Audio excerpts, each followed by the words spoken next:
Um, how do we work in an evolving world? How do we work in a world where uh, it, how we talk, what we say, even a casual glance can be misinterpreted and can be misconstrued into something that we don't want to deal with? I think that the way to do that is to think about our world in a clear way. And right now, we don't. What you should see on your screens right now is it's either called an astrolabe or an armillary. And what this was, and for those of you who don't have video, is this amazingly complicated device with all of these circles and wheels and turning in it. And this is to denote the place of the sun, the moon, the stars in the cosmos. Well, this thing is amazingly complex. And when you turn one wheel, all the other wheels turn, etc. It has to be complex because it is a device that is based on a flawed theory. The theory for the astrolabe is that the Earth is the center of the universe, and that the sun revolves around the Earth. Well, if you believe that and you're trying to show and chart the course of the heavens, you need something that complicated because that theory is wrong. What I'm going to share with you today is that our theory on how we do our work, our theory on how we look at our cultural interactions with each other, how we deal with the legacy of America's slavery system, America's apartheid system. When we start looking at that, we have to have some correct thinking there. So, flawed theories, bad ideas, and limited worldviews. The Earth is flat, although the internet has now made that popular again. The reality is the Earth really is flat. It is round, or the Earth is the center of the universe. Both of these were based on observation. Okay, so if you just look at the Earth, it looks like it's flat. Okay, so if that's as far as you go, then you'll believe the Earth is flat. It's also based on a flawed theology that said that human beings were the center of the universe, and therefore the Earth is the center of the universe, and therefore the sun has to go around the Earth. Well, all that changed, and that changed with a countervailing thought, a countervailing idea, a countervailing theory. And that theory was the Galilean Copernicus universe. And it was simply based on one thing: better observation, how you see the world actually works, as opposed to how you think the world might work in the future. I'm reminded that, you know, Galileo gets the credit for giving us the heliocentric, the sun-centric view of our solar system. However, somebody by the name of Giordano Bruno said it first and was executed by the Vatican because he had the heretical idea that the sun was the center of our solar system. So these things are very serious, and people have lost their lives, their fortunes, etc., by holding an idea simply because it was a better idea. It was based on better observations and a better theory. Science, having testable theories, as opposed to, I believe this, it's written in a book, and therefore that's the end of it, has given us a better or clearer worldview. Let's take another example of this. The notion of we can grow forever. The Earth will take our wastes forever. Okay, well, that was a theory that was based on observation over thousands of years. We just kept throwing stuff away and the earth kept absorbing it. It was also based on a flawed theology that human beings, or actually some human beings, own the entire earth. We have now a different theory, and it's the theory of ecological limits, the butterfly effect, that that an action I take over here has an effect over here. And so the notion that we can have we can change our theory, it takes a while. How many people are saying right now, there's no such thing as global climate change. Human beings can't affect the climate of an entire planet. That's just another way of saying we can grow forever. So how about another one of our bad views? That one group, and I don't care who the group is superior to another group, and I don't care what that group is. This is what gives us the notion of white supremacy. This is the notion that gives us we are better for some reason. Either, remember, bad theology, that God made us better in some way. Or we are, because of our hard work and our whatever, we've got a right to doing this. And then there's another variation on this. Oops, let me see. Or we can believe not only that a group is superior, because we believe that groups are inferior to us. That blacks should be slaves because they like it. The Mexican bad guys are our present demon in our society. That every Mexican that you see is number one, illegal, number two, a murdering rapist, and number three, a drug dealer. Okay. And that gets drummed into the consciousness of part of our society, and people will actually believe that. Now, the basis for this was some technological imbalance. When the European colonists went into Africa and went into the New World, they went in with guns. And the people who were there did not have anything to balance that out. And again, the flawed theology that gives us those notions.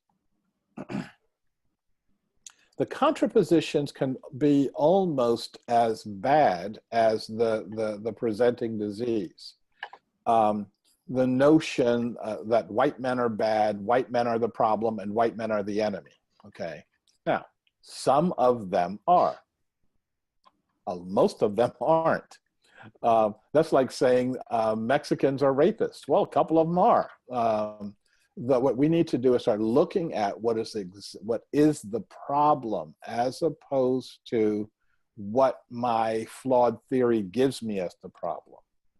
Another contraposition, and this is the one that I hold, is the notion of inclusivity, that all of us have something that we present to our society, that all of us have something that we can correct ourselves on, that we have issues that we need correcting on, that all of us can grow, and that all of us can connect with each other, and we can make a very, very different world. Okay, let me pause for a second to see where my next step is. Okay, so I want to talk about two problems, and both of these problems exist. And if we don't handle these problems correctly, what's going to happen is we'll wait until we handle the problems correctly. Okay, so the two problems are this. One problem is what I call historical oppression. This is, these are things like the colonization of Africa, and the institutionalization of industrial scale slavery.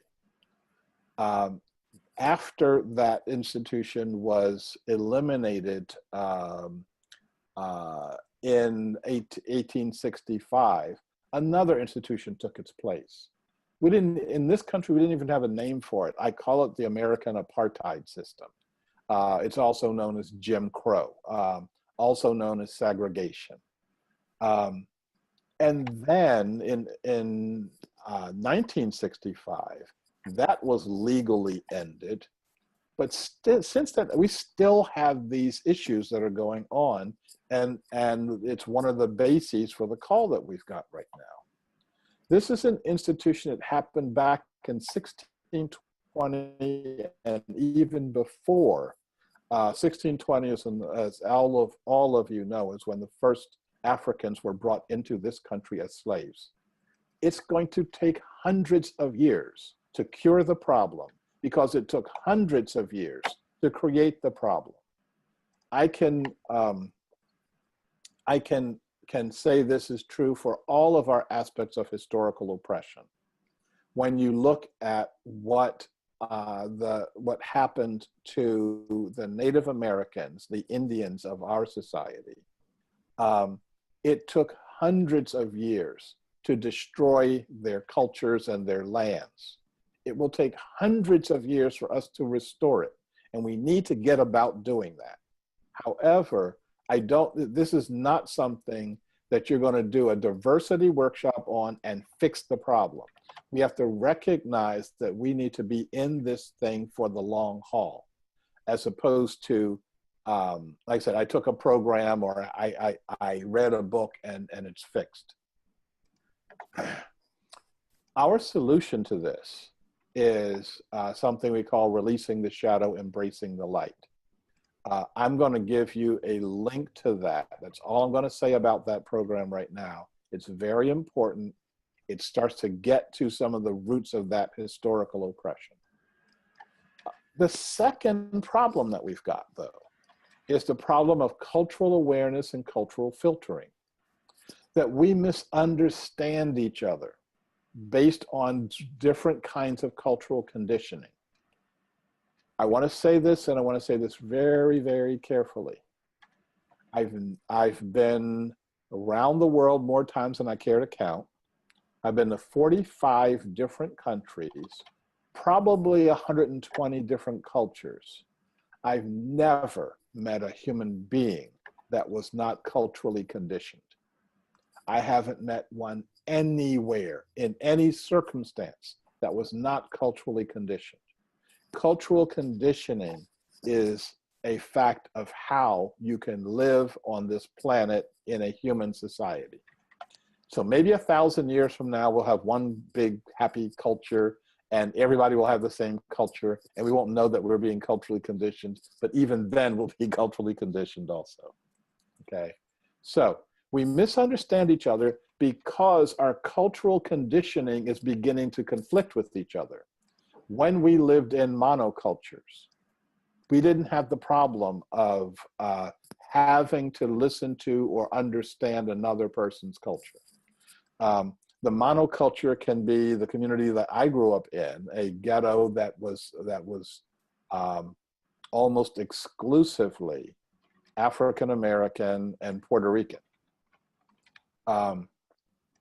It could be a gated community, which is a different kind of ghetto. But one way or another, we misunderstand each other. So all people are resistant to changing their culture. Say this again. I've been around the world, 45 countries, 120 cultures. I don't know anybody who is not resistant to changing their culture.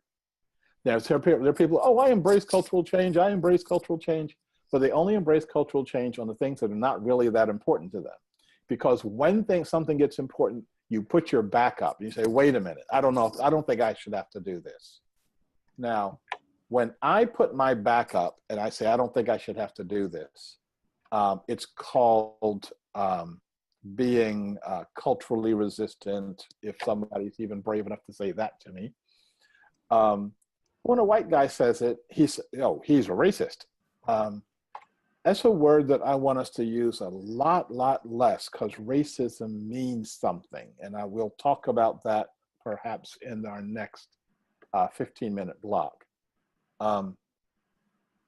So we've got something that we how we deal with this, that we can create conditions. And this is one of the things that Common Way is getting good at. We can create conditions to assist a person or a group of people in the process of their cultural change. This is the part that we call solutions beyond diversity. So we've got two different cultures, two different problems. We have two different solutions, but the typical diversity, equity, inclusion model conflates them, okay? That brings both of them together at the same time and says, we're going to deal with both historical oppression and the cultural awareness and cultural filtering. And because they conflate them, I think they don't do a good job with either one of them, because they misunderstand the natural resistance that people have to change their culture, to not being willing to deal with historical oppression. You say one more thing about that. When I start looking at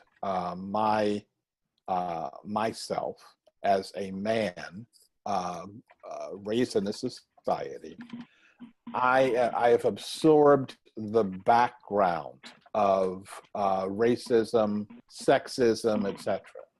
So I act as a sexist in our society. I'm going to ask us to do another sound check, because I'm getting a lot of interference because someone has their microphone open, and I really would like them to either hold down their movements or mute themselves so that we can get a clear signal. When you are not muted, I can't hear me, and others can't hear me either. Okay, so let's try again. So I'm raised as a man in this society, which means I'm raised as a sexist in this society. I absorb the background of sexism. It's instilled in my culture. I can't say I'm not a sexist. What I can say is this is something I intend, and I think I've done a fairly good job of doing something about. Similarly, the way that race permeates our society, we can't help but be racist, exclusivists, etc. What we can do by making a commitment to inclusivity, to making a commitment to the notion of we are one, and actually practicing that notion, what we can do is minimize the effects of it to the point that it actually can disappear. So that becomes our challenge of how we do these things.